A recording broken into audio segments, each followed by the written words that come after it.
श्री गणेशाय नमः। श्री गुरुवे नमः। श्री गिरिजादेव्ये नमः। नमः पूर्वेभ्यः पूर्वजेभ्यः ऋषिभ्यश्च। समस्त ज्योतिष और धर्म प्रेमी सज्जनों का मैं अपने YouTube channel doctor Ramesh Singh Joshi में हार्दिक अभिनंदन और स्वागत करता हूँ। सज्जनों, आज हमारे सम्मुख एक प्रश्न आया है। 21 जून को आषाढ़ कृष्ण एकादशी का क्षय हो रहा है, तो जो स्मार्त हैं, गृहस्थी जन हैं, उनका व्रत कब होगा? जबकि इसका संपूर्ण निर्णय हमने अपने श्री तारा प्रसाद दिव्य पंचांग के पृष्ठ संख्या 38 में शास्त्रीय प्रमाणों के साथ दिया है। यह श्री तारा प्रसाद दिव्य पंचांग तथापि सोशल मीडिया पर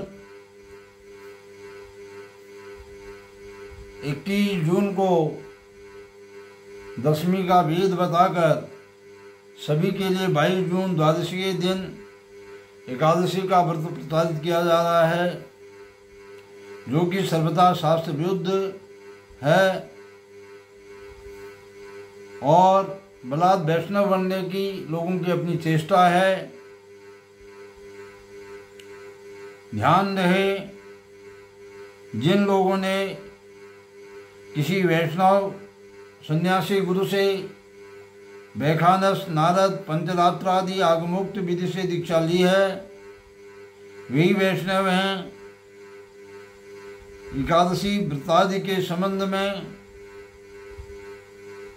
एकादशी व्रत, श्री कृष्ण जन्माष्टमी व्रत आदि के संबंध में जो वैष्णव शब्द का प्रयोग है, वह धर्म शास्त्रकारों ने यतियों, सन्यासियों और विरक्तों के लिए किया है, और स्मार्त शब्द का प्रयोग गृहस्थियों के लिए किया है, जिससे हमने अपने पंचांग में एकादशी आदि व्रतों में यथास्थान स्मार्त के आगे कोष्टक में गृहस्थी भी लिखा है। जहाँ तक वेद का प्रश्न है, वह 10 प्रकार का है, एक प्रकार का नहीं। समयाभाव के कारण यहाँ उन सब का उल्लेख, यहाँ उन सब का व्याख्यान करना संभव नहीं है। अर्धरात्रि से सूर्योदय तक इस 10 प्रकार के वेद को अपने अपने संप्रदाय के अनुसार लोग स्वीकार करते हैं। कुछ सज्जन केवल पूर्व पक्ष का ग्रहण करके उत्तर पक्ष की उपेक्षा कर देते हैं, और उत्तर पक्ष की उपेक्षा करके पूर्व पक्ष में जहाँ पर ये लिखा गया है कि वेद युक्त एकादशी का व्रत नहीं करना चाहिए, इतना ही देख करके वो अपना निर्णय दे रहे हैं। यह जो है धर्मशास्त्र की मीमांसा नियमों के विरुद्ध है। मीमांसा के अनुसार पूर्व की अपेक्षा उत्तर पक्ष ही ग्राह्य है। स्मार्त अर्थात गृहस्थों के लिए बड़े ध्यान देने की बात है कि जो गृहस्थ जन हैं, स्मार्त जन हैं, उनके लिए व्रत के दूसरे दिन पारणा के लिए, एकादशी व्रत के दूसरे दिन पारणा के लिए द्वादशी तिथि का होना आवश्यक है। बहुत महत्वपूर्ण सूत्र है। देखिए,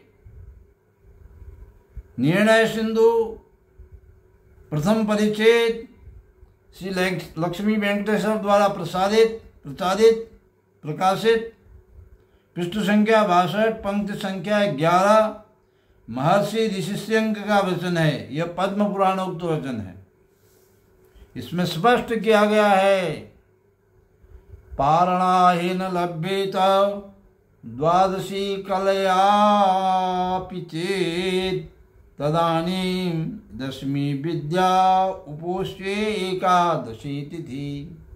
स्पष्ट है, यहाँ स्पष्ट किया गया है कि पारणा के लिए दूसरे दिन द्वादशी न होने पर दशमी विद्या एकादशी में ही गृहस्थी जन व्रत करें, वैष्णव को छोड़कर।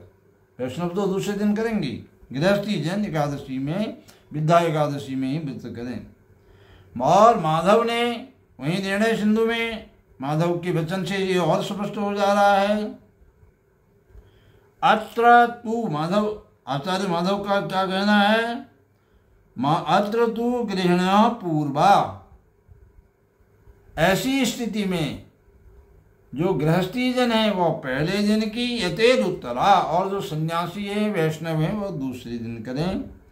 निर्णय सिंधु पंक्ति संख्या 62, पृष्ठ संख्या 62, पंक्ति संख्या 12 में आप स्वयं देख सकते हैं। और भी आप देखें प्रमाण, कुछ लोग प्रमाणों से ही संतुष्ट होते हैं। कूर्म पुराण का वचन है, एकादशी द्वादशी चौरादशी त्रयोदशी उपवासम न कूर्वी तो पुत्र पौत्र समन्विता, जिसके पुत्र हैं पौत्र हैं इनसे युक्त जो है वह ऐसी स्थिति में, जबकि पालना के लिए द्वादशी उपलब्ध न हो, उपवासम न कूर्वीत, पुत्र पौत्र समन्वितों का तात्पर्य यहाँ पर गृहस्थी से। ये निर्णय सिंधु पृष्ठ संख्या 63, पंक्ति संख्या 2 पर आप देख सकते हैं। और कूर्म पुराण का ही दूसरा वचन यहाँ ये है, धर्मापत्या धनायुंसी त्रयोदश्याम तु पारणम, गृहस्थी जन अगर त्रयोदशी में पालना करते हैं व्रत की तो उनका पुण्य, धर्म, अपत्य माने संतान, धन और आयु, इन 4 चीजों का, 4 वस्तुओं का नाश होता है। निर्णय सिंधु पृष्ठ संख्या 63, पंक्ति संख्या 7। अंत में निर्णय सिंधु ने और स्पष्ट कर दिया, ज्योतिर्विदाम विप्रपत्तो व परा कार्येत्युक्तम तद वैष्णव विषयम।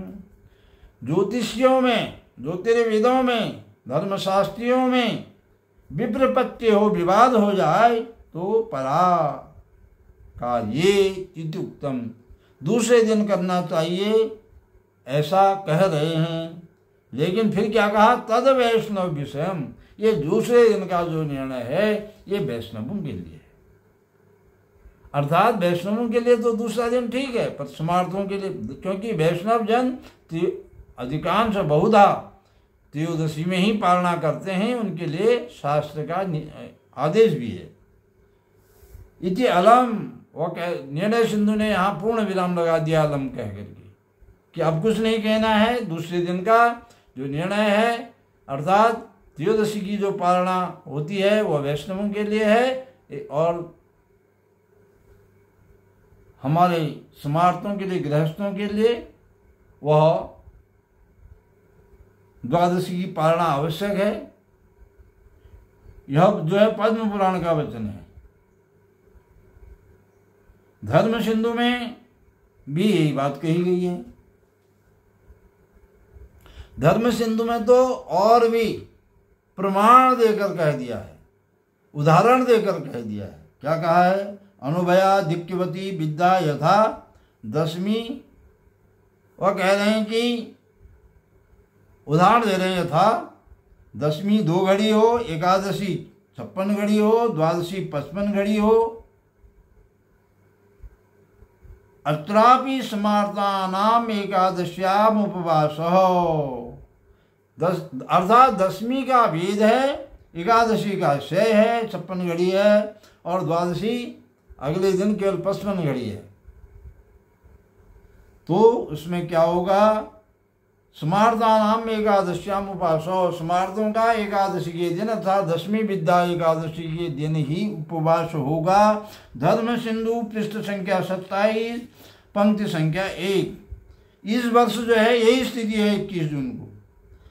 21 जून को दशमी 5 घड़ी है, एकादशी 58 घड़ी है, द्वादशी 50 घड़ी है दूसरे दिन। ध्यान दें, यहाँ स्मार्तों के व्रत को वैष्णवों के व्रत के साथ दिनांक 22 जून 2025 को त्रयोदशी युता द्वादशी के दिन नहीं किया जा सकता। वैष्णवों का तो 22 जून को होगा, ये निर्विवाद है, इसमें कोई विवाद नहीं। अब संशय में कौन है? गृहस्थी जन है, स्मार्त जन है। तो हम स्पष्ट करना चाहते हैं कि गृहस्थों का जो व्रत है वो 22 जून को नहीं होगा किसी भी हालत में, क्योंकि ऐसा करने पर उनकी पालना त्रयोदशी में पड़ जाती है। त्रयोदशी में पालना करनी नहीं है, जो कि सर्वथा निषिद्ध है। अतः इस स्थिति में स्मार्त व्रत जो है गृहस्थियों का 10वीं मिश्रिता एकादशी 21 जून के दिन ही होगा। व्रत पर्व विवेक पृष्ठ संख्या 71 को भी आप देख सकते हैं। प्रमाणार्थ ऋषि संघ का यह वाक्य विशेष ध्यान देने योग्य है। पारणाहेन लभ्येत द्वादशे कलयापि चेत तदानीं 10वीं विद्या उपोष्ये एकादशी तिथि निर्णय सिंधु। अतः स्मार्त गृहस्थ जनों का एकादशी व्रत प्रत्येक दशा में 21 जून 2085 को होगा, जो शास्त्र सम्मत है और जो हमारे पंचांग में भी दर्शित है। लेकिन जो वैष्णव हैं, सन्यासी हैं, जिनके बारे में मैं पहले कह चुका हूँ, वो तो 22 जून को करेंगे ही, उनके उसमें कोई विवाद भी नहीं है। जो भ्रम हो रहा है वो भ्रम केवल स्मार्तों को, गृहस्थों को हो रहा है। इसलिए गृहस्थों का जो व्रत है इस विषय में भी मुझे ज़्यादा कहना था और अपना निर्णय देना था। तो गृहस्थ जनों का जो व्रत है वह ध्यान रखें। प्रत्येक दशा में आषाढ़ कृष्ण एकादशी, जिसे योगिनी एकादशी भी कहा गया है, का व्रत 21 जून 2050 को 21 जून 2025 को शास्त्र सम्मत है। ये हमारे श्री तारा प्रसाद दिव्य पंचांग में भी दिया है। और जिनके पास तारा प्रसाद दिव्य पंचांग नहीं है उनके लिए मैंने एक विशेष लेख लिख करके